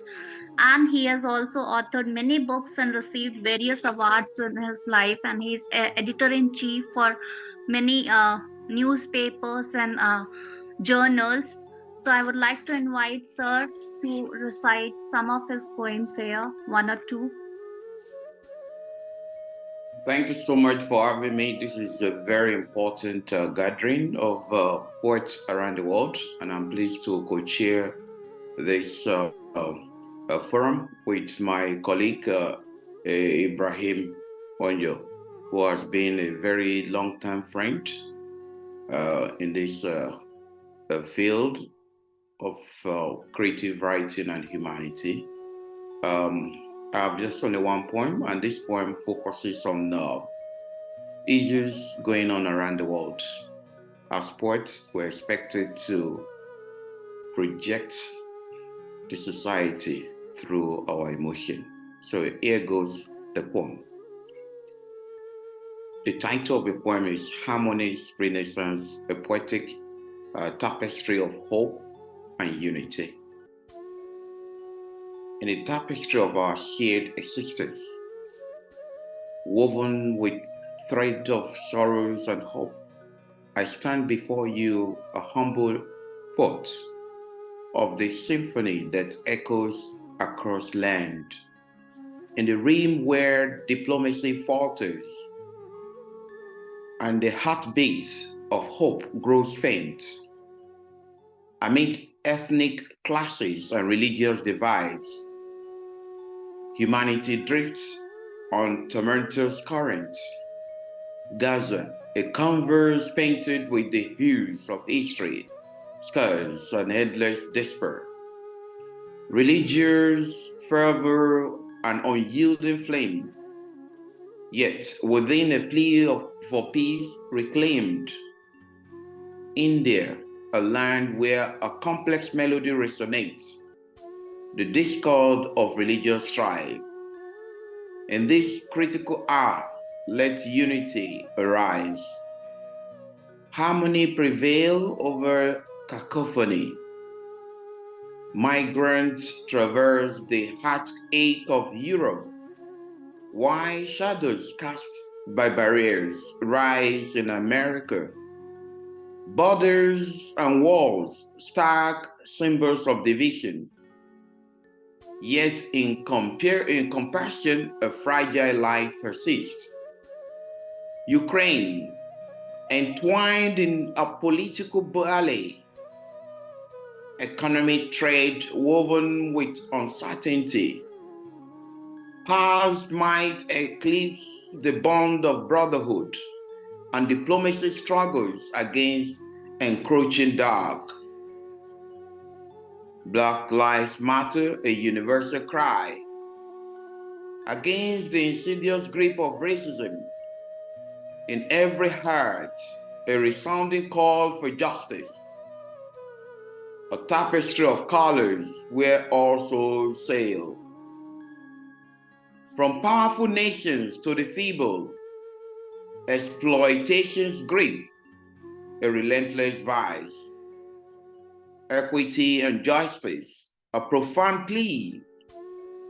The voice of the oppressed rising. In Africa's embrace, in Asia's vast expanse, the Middle East yearns for tranquil reprieve. No more suppression, no more divide. Unity and peace yearn to abide. Let dialogue replace the drum of war. Understanding a compass in the tumult. Strength emerges in the unity of voices, a tapestry woven with thread of peace. Let the call for peace echo in every heart on every expense, a world where equity and love reign, guiding us into a dawn of hope. In this grand poetic narration of our shared journey, let our collective voice be a beacon of change, a symphony of unity, equity, and understanding, guiding us towards a future where peace prevails. Thank you so much. Thank you. This is a wonderful poem and very thought-provoking and sensible related to and the line which I like the most, a tapestry woven. That was woven. I just forgot it. Woven by. No, I forgot it. Okay. But that line I liked a lot. So next, I would like to invite our guest poets. There is a big galaxy of poets here, and first one is which I would like to invite here, Hela Tikali ma'am, who is a poet, novelist, translator, literary reviewer, editor from Tunisia. She has published more than 12 books of poetry, prose and novels, and she is also working on a novel right now. So I would like to invite you, ma'am. Please read your poems for us. Good evening, everybody. So thank you so much, Dr. Jene Anen, for allowing me, that is, to read my poems about an issue which is now concerning the whole world, which is the Palestinian case. And I see that perhaps no poets, they discussed this issue of the occupation in Palestine, and many people were devastated and they horrified by the genocide that happened in Palestine. And I have written 2 short poems. Please let me read both of them. And because I was interested in environmental education, so I just sought as a poet to talk about the environmental issues, and this that is the war in Palestine and those devastation that led to, if you want, if I can say that led to that is spoiling the climate. So I have written a poem which is called Spoiling the Climate. So let me read just this short poem. And spoiling the climate. They poison the trees with chemical waste, darken the sun by haphazardly dumping missiles in haste. They have caused harm to the ozone layer, annihilated any chance or return to prayer. Mother Nature prophesies premature death. Humanity grieves the loss of its moral wealth. They hold no respect for the environment, led to the decline of energy in its retirement. Natural resources are in a grievous extension. Non-renewable energy bemoans man's extensive destruction. Depletion of the ozone layer led to air pollution. Stratosphere is deprived of its evolution. A chaotic scene has subdued the atmosphere. The enemy propelled the outburst of a human tear. How to secure a sustainable future and preserve the ecological balance when the enemy is reluctant to pursue true ethical and spiritual guidance, understanding that it is not about religion, but a message of love. The temple of the humbled heart is the righteous instruction from above. And this is a short also poem, which is also that is talking about the sad destiny and fate of the Middle East, and especially that is the Palestinian who lost many of their children. Infinite sadness devastates the world. Innocent souls become dumb and can't utter words. Under the ruins, children sleep and are buried. Their memories of childhood are forever stored. We can't build a holy land out of genocide, changing the face of history and say we are proud, erasing the story of a nation from the geography, constructing a state out of tyranny and anarchy. Where's the world going with manslaughter? The earth can't stand such a ghastly torture, stealing the land and claiming it's their property. Infinite sadness haunts the sanctity of poetry. How can a future generation be built of the supremacy of a state full of guilt? They killed the prophets and erased their halos. They dare to say they are chosen and lead the world to total chaos. Thank you for allowing me to read both poems. Thank you so much, Dr. Ane. Thank you so much. Thank you very much, ma'am. Now I would like to invite Dr. Just Kohli. He is a cosmetic surgeon by profession and a humor writer and poet by passion. And he has written 3 humor novels till now, and he's a columnist writing for a daily Guardian newspaper. So please read your poem, one of your poem here. Good evening. Thanks to Dr. Jalal Hasanan and the whole team for inviting me. So I am going to read a poem which is titled Updated Proverbs. So I have given the realistic touch to the classic proverbs. So pen is mightier than the sword, but it is often subservient to money and power. When the going gets tough, the tough get going to the wine shop. Truth always prevails in movies and holy books. Knowledge is power, but real power may be with the less knowledgeable. A man is known by the company he keeps, whether it is Apple, Samsung, or OnePlus. And as you sow, so you reap. But some reap what is sown by others. Fortune favors the brave, and the tactful and the resourceful. Honesty is the best policy if you get caught red-handed. A stitch in time saves 9, but the economists want you to put those 9 stitches. Charity begins at home, but some can't go beyond the first step. Rome was not built in a day because it was not built by Chinese engineers. Experience is the best teacher, but it is smarter to learn from the experience of others. Well begun is half done, but well delegated is almost fully done.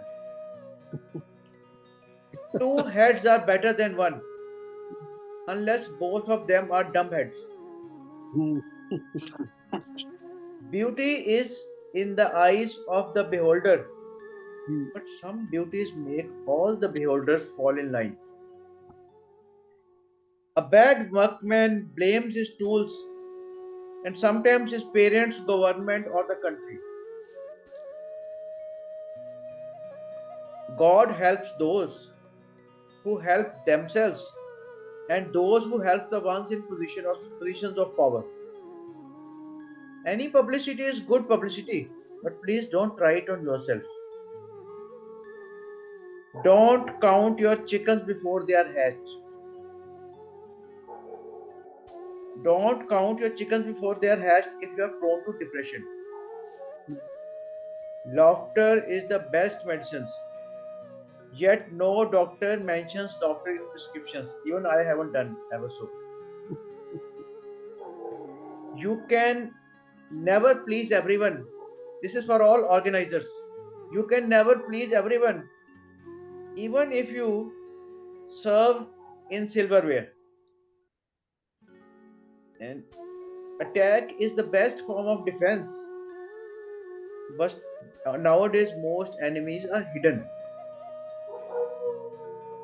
Faith can move mountains, but your boss will continue to torment you. And there's no place like home if Saas and Bahu are at peace. Bad news spreads fast and saucy news spreads even faster.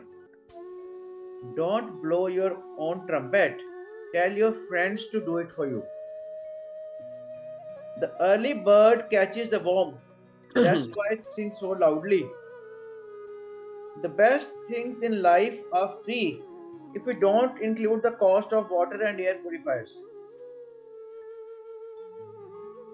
An apple a day keeps the doctor away, provided one doesn't take junk food in addition.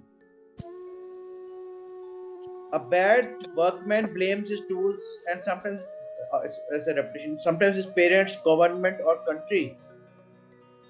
Revolutions are not made with rose water, they are made with computer chips. Those who live in glass houses shouldn't throw stones at others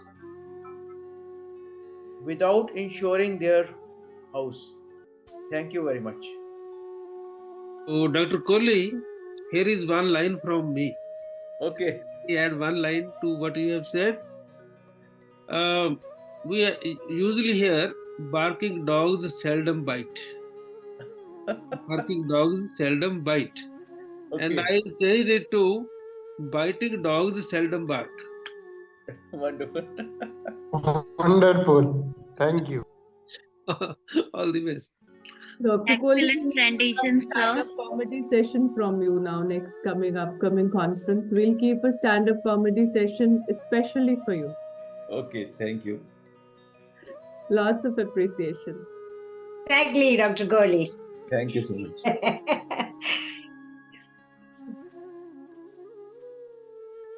Now I would like to invite our next poetess, Franca Colozzo. She is an Italian architect, poet, novelist, freelancer, blogger, former Italian teacher of design and art history by Italy and Istanbul. Oh, Madam, please go for one poem. Okay, thank you for inviting me, Dr. Jornayan. My poem is on Gaza, the slaughter of the innocents. Wings spread in the wind rise, in mute procession. They go as light as feathers, they rise in flight from Gaza's hospital, raised by a missile to the ground, rips in its ancient heart. They all go together like seraphim, stolen from childhood games. Endless game to the slaughter is now. Raven wings fly over the ruins. Angel wings touch the sky. Pale lights the evening. Amid ghostly semblances, only the rubble mourns the dead, dead for no real reason. Common burial remains of scattered limbs. The children are no longer afraid. Silent are the infernal rumblings. Silent are hunger and thirst. They are creatures to God. Afflicted mothers bring as gifts from altars of light dark effigy. Sacrilegious land appears the infamous offspring of Cain. Please let me read only few lines of this because it's a continuation. Holocaust is not an empty word, not a painless memory, not only a mourning ceremony.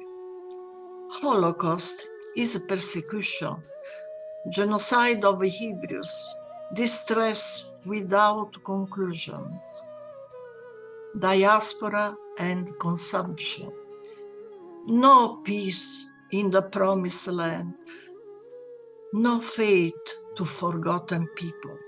Palestine, its dead complains. Israel, new territories raids. Hatred breeds hatred. Twisting the spirit of violence, the Intifada inflates itself.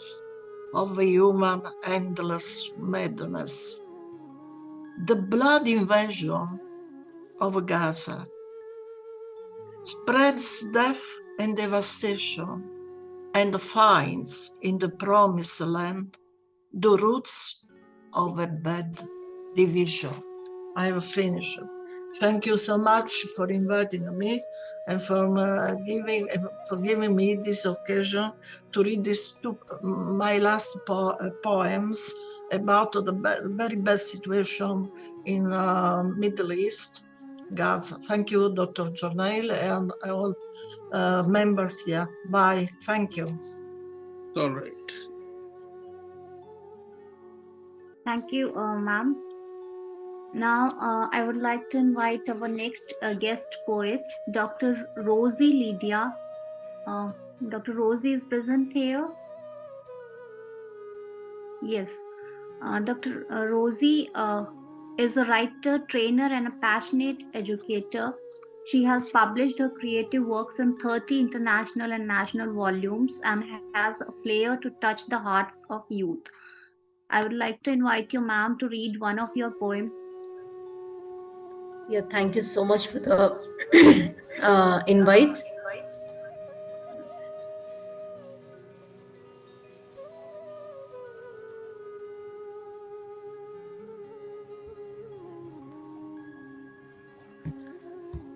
Thank you so much for the invite. First of all, I would like to thank Dr. Journal for giving me this wonderful opportunity. So I'm reading one of my poems, which has been published in my book, Mask the Truth. Does one even imagine that it is possible? Truth is life's form itself. Untruth crept in somewhere, contaminating the source of being and therefore living. Truth, birth is, death is.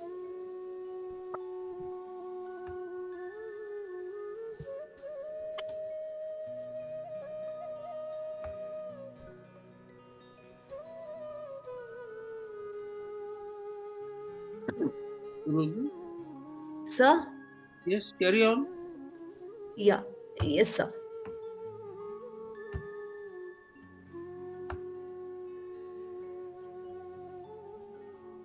Between both, how hard do we struggle to find a life of truth? The equation of living keeps changing, not with time, but convenience. The highest strata of the globe somewhere decides that a wealthy led life is life. Others are mere numbers in the squillions of passerby. Wealth comes by. One second, beta. Yes, ma'am. Please carry on. Yeah, okay. Why can't wealth be a product of faithfulness, compassion, self love, and sharing? Might be. No one sees the causatum, one's deeds that are recollected in the book of the Creator. Truth, the language of the Creator. Truth, the language of the Creator. Human children tend to overlook it as something too much to do in life. Actually, it is an inheritance from the former of life forms. None can mask the truth. Truth triumphs, not just at last, but always. So, that is the end of my poem. Once again, I thank you so much, sir, for the opportunity, and all my fellow poets for giving me this wonderful platform to share my poem. Thank you, sir. Welcome. Thank you, ma'am, for reading such a wonderful poem. Now, I would like to invite our next guest poet, Professor Mohini Sharda. Professor Mohini Sharda is a bilingual poet, writer, critic, editor, and reviewer.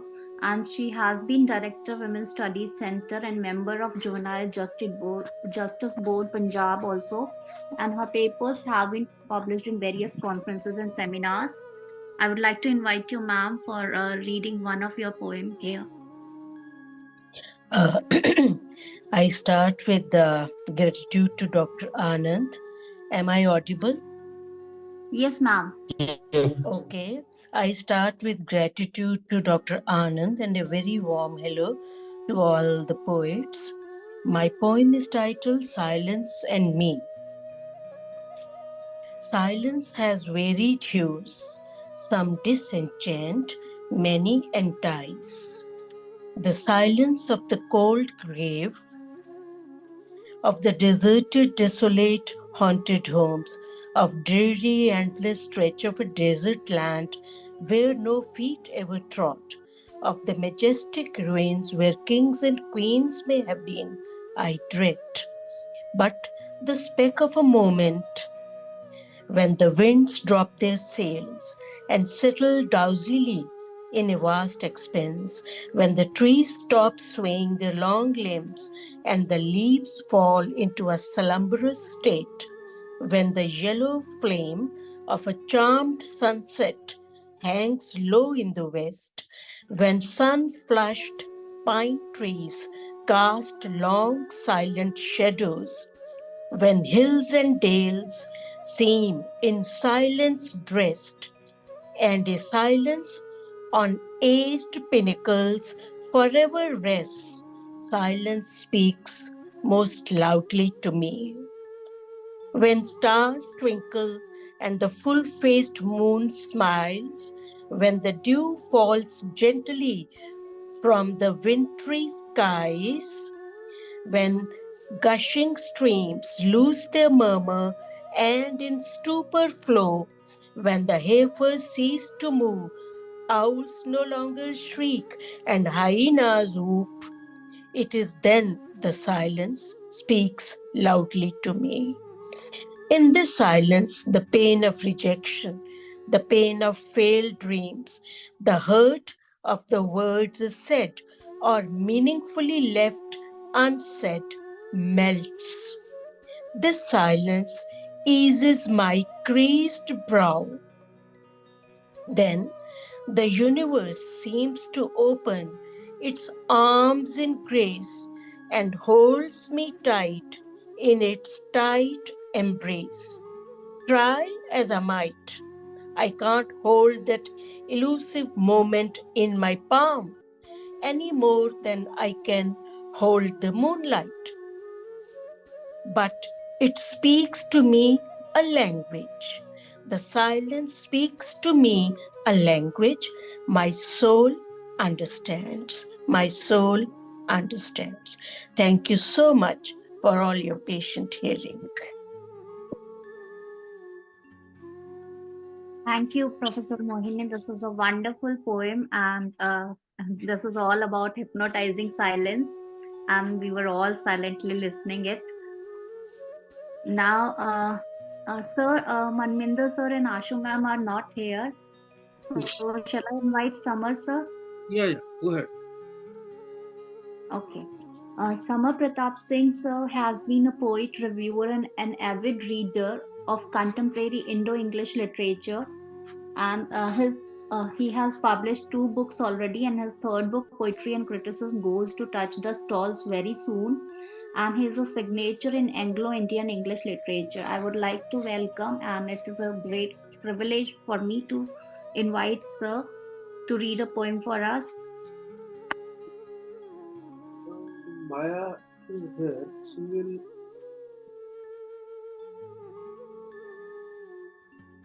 Thomas sir, am I audible to you? Please unmute yourself.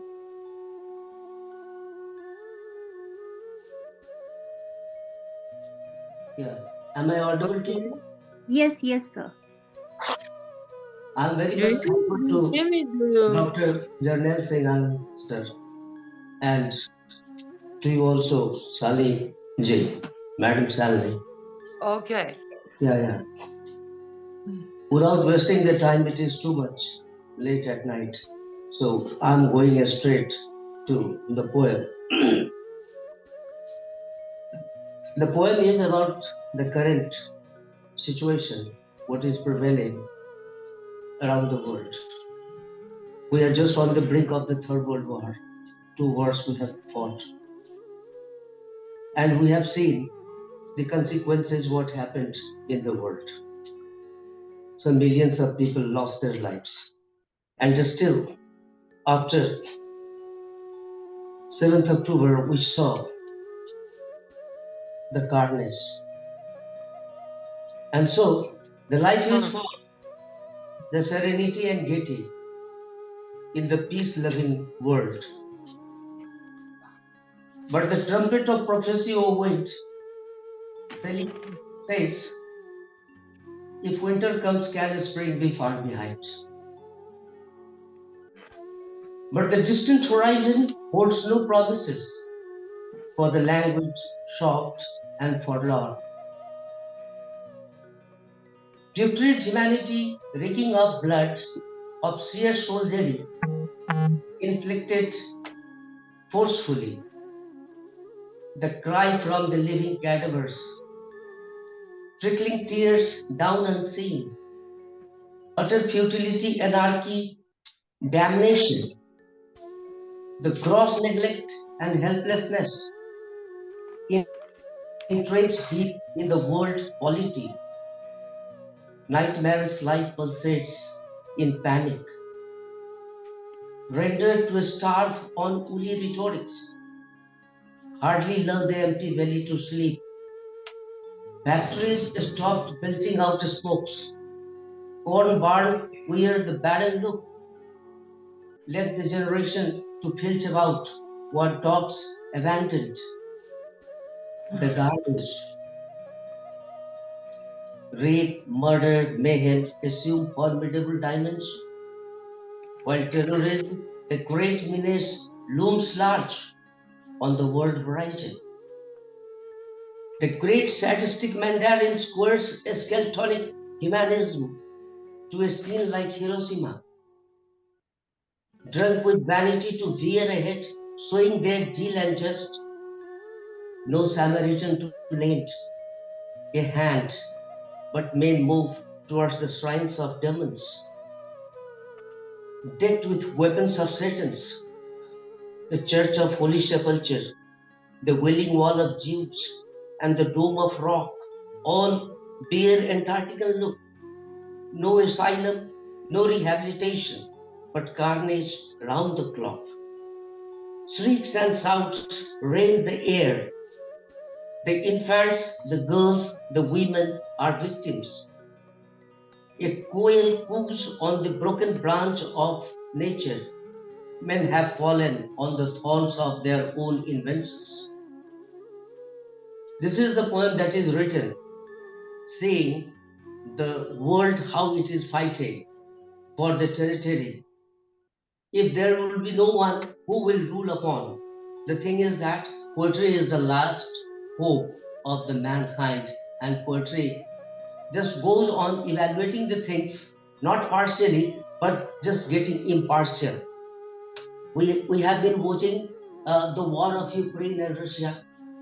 We have seen Armenia and Azerbaijan, both of them have fought, and Israel and Palestine.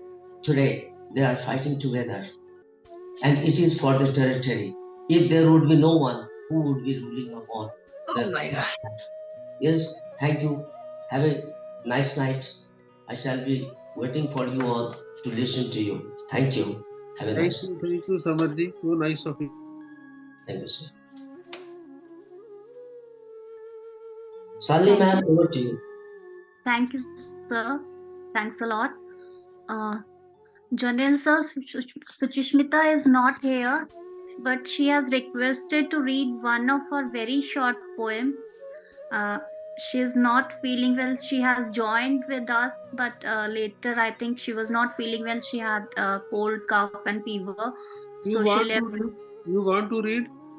It's very short, a few lines. If you say, if you allow me, I will read it for her happiness. So the poem's title is The Art of Being Human.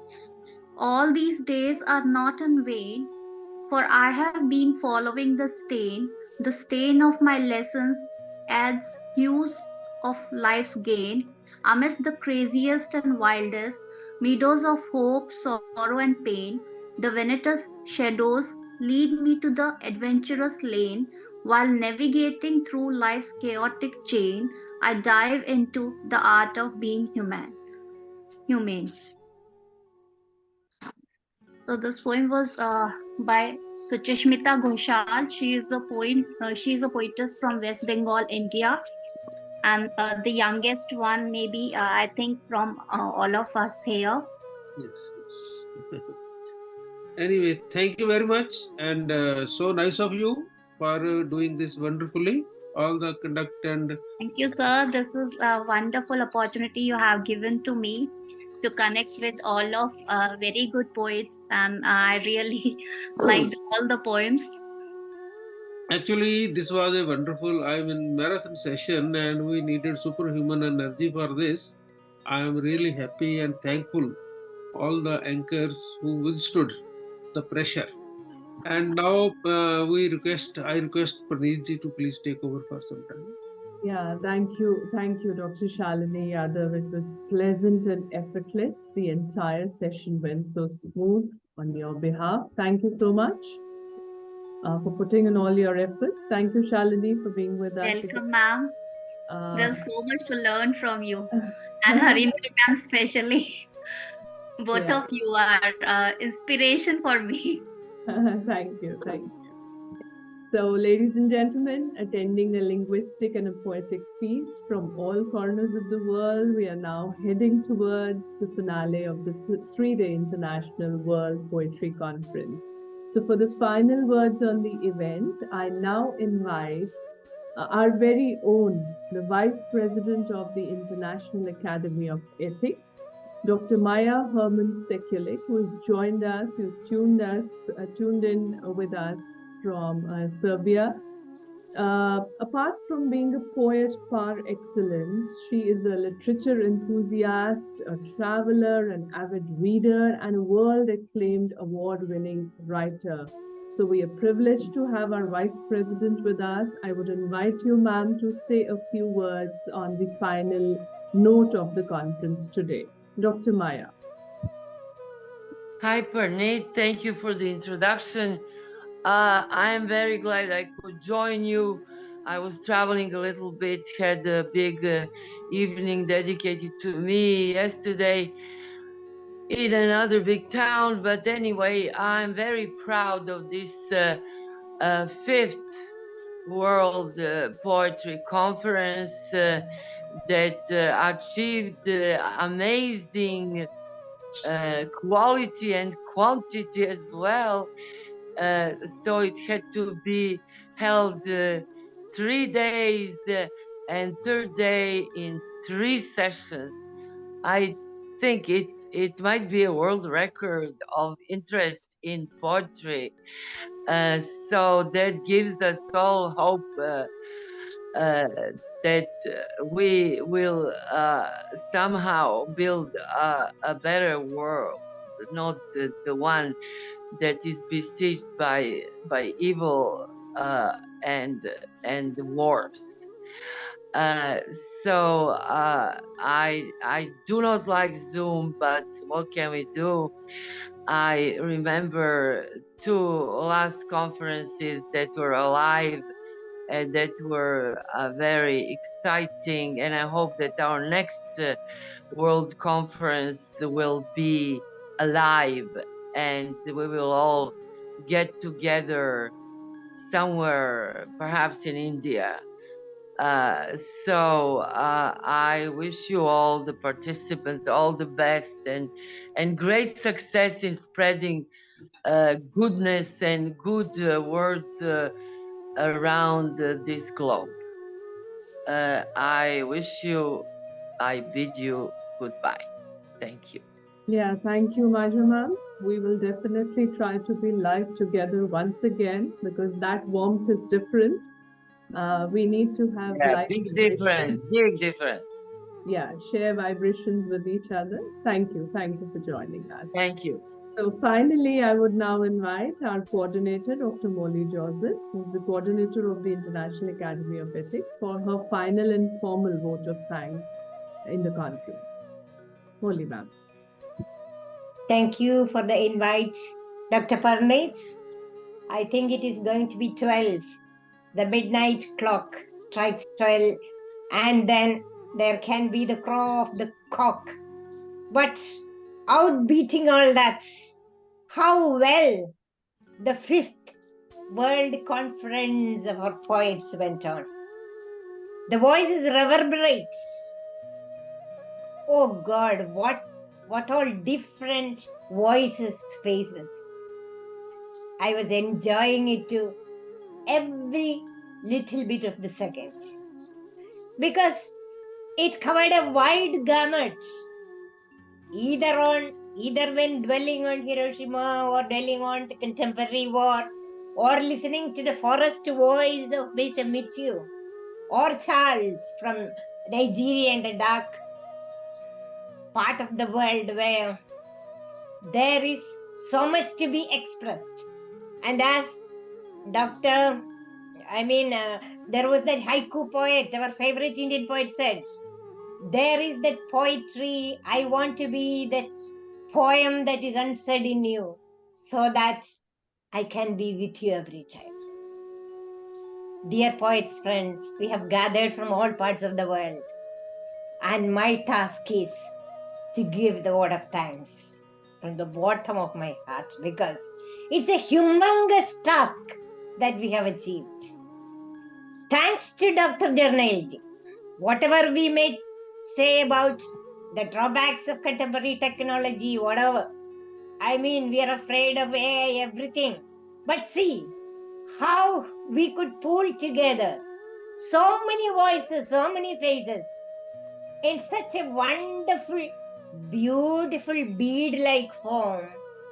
And first and foremost, I have to say, it is the brain, the mastermind of our founder and our inspiring and inspirational head, Dr. Jarnail. You have that BI singularity to locate the right people from the right nook and corner of the world and then bring them to surface. That's a very rare quality of a visionary poet. Thank you, Dr. Jarnailji, for this wonderful, miraculous kind of, I think God is working through you. This kind of pulling Molly, together. can you hear me? Can you hear me, Molly? Yes. Can you hear me? I can hear you. Who is speaking? Yes, I think I met you in Orissa also at the Brishwar. Dilipji, and yes, Asian Dilip. Literary Fest also. Dilip Karpalji, yes, I can hear you. Yes. I met you twice earlier also. Yeah, okay, Once okay, in sir. Bhubaneswar Yeah. and once at Asian Literary Fest. I know, sir. Because time is fast I was flicking off. trying to I recognize loved you. your science, poetry kind of combination. I loved it, sir. Yes, Yeah. let me finish off my words because Let us time is fast flicking. Yes. And now it goes to our great, inspiring Maja. Maya. Sorry, every time I just pronounce it like that. Maya is fluttering all around the world as our ambassador of peace and well-being. And she was the one who brought life into all the activities. Be it the International Academy of Ethics, be it this World Poetry Conference, bringing people together and helping us pool talents together. We owe so much to you, our dear Maya, for this wonderful synchronizing part and the spreading part you take over about all our activities. Yes. And now I will go to the family people later because I have to recognize the guests. The guests who turned from different parts of the world. Even Dr. Jeffrey, who gave such an illuminating talk today, voicing the concerns of the present. Or it was like